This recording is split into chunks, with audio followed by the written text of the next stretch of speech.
Well, hey there. Let's just jump right in, shall we? Today, we are confronting the sheer chaos of our modern world head on.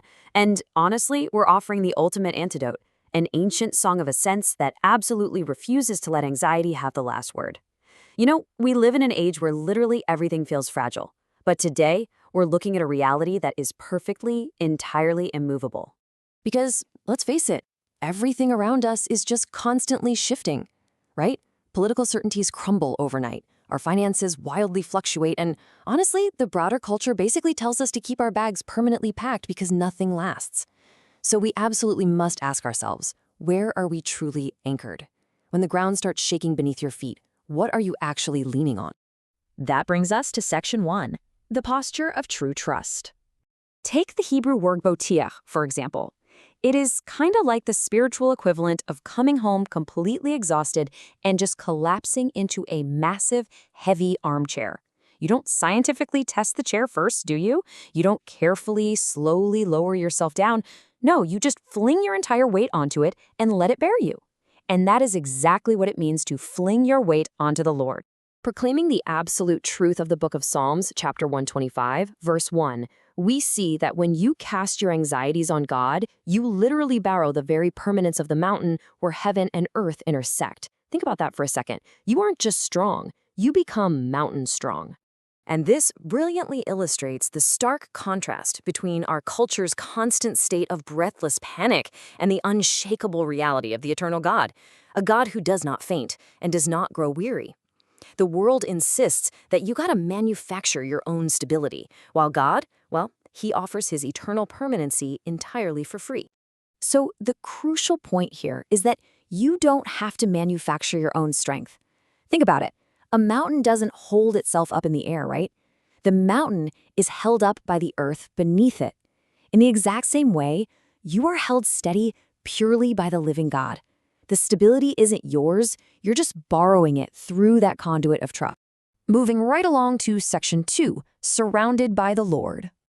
Now, Jerusalem isn't sitting down at the bottom of some vulnerable valley where enemies can just easily look down on it. It's actually elevated. But simultaneously, it's ringed by these higher Judean hills. This creates a brilliant, encircling physical presence that leaves absolutely no angle exposed to the enemy. It is a natural, impenetrable fortress. In the book of Psalms, chapter 125, verse 2, we receive this truly breathtaking reality. God himself is the comprehensive, unbroken wall of fire around us. He isn't just standing in front of you guarding the door. He is entirely wrapped around you, defending every single side. We absurdly think God's protection kind of comes and goes based on our performance or maybe our fleeting emotions. Like he's a spotty Wi-Fi connection or something. But look at this reality. He is perpetually surrounding you right now, at this exact second. Whether you feel it or not, he doesn't have an off switch. All right, Section 3, limits on the scepter. Understanding the Hebrew word yanuach completely changes our perspective on suffering. Evil may press against us, and man, it might be terrifyingly heavy at times, but it does not get to move its furniture in and sign a permanent lease. It touches, sure, but it absolutely does not possess. Looking directly at the book of Psalms, chapter 125, verse 3, we acknowledge the crushing weight of wicked systems. Yet we boldly declare that God sets a sovereign expiration date on their authority. The scepter has a strict limit. And listen, God is the one holding the stopwatch. We are incredibly prone to moral drift when we're put under severe pressure. It's exactly like the Israelites deciding to make a golden calf in mere weeks, just because Moses was taking too long up on the mountain. So God actively places strict limits on the scepter to prevent our righteous hearts from becoming bitter, cynical, and completely compromised.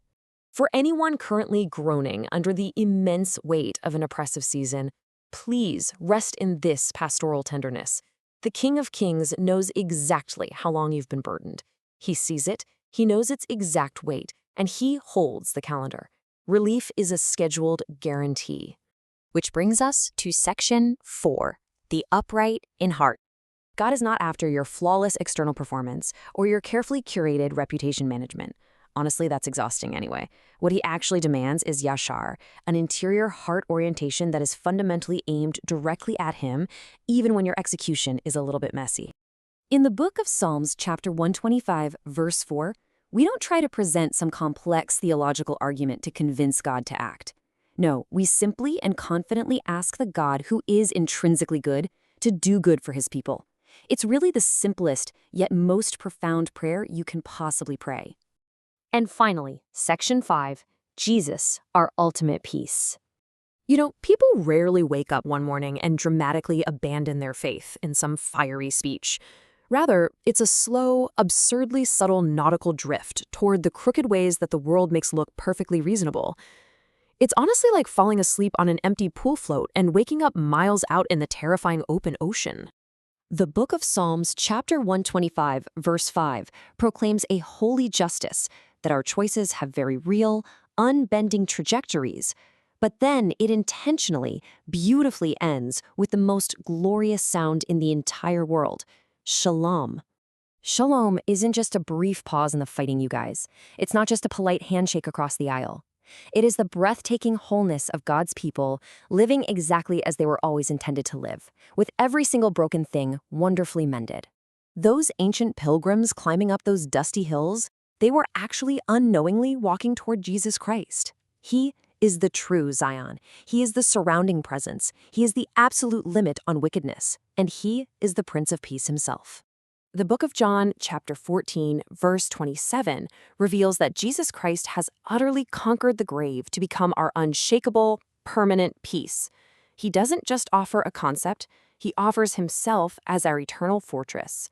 Now, this is a summary discussion. A link to the fuller discussion is in the description.